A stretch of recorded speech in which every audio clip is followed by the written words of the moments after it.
عبادمها وشر الأمور محدثاتها وكل محدثة بدعة وكل بدعة ضلالة وكل ضلالة في النار.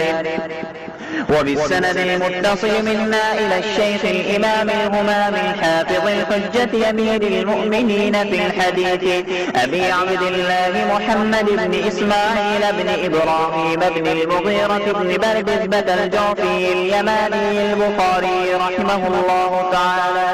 اللهم انفعنا وارفعنا بعلومهم وعلومكم أجمعين آمين يا رب العالمين. أنه قال: حدثنا سليمان بن حرب قال حدثنا حماد بن زيد عن ثابت عن أنس رضي الله تعالى عنه وعنهم أنه قال النبي صلى الله عليه وسلم: الصبح قريبا من خيبر بغلس، ثم قال: الله أكبر.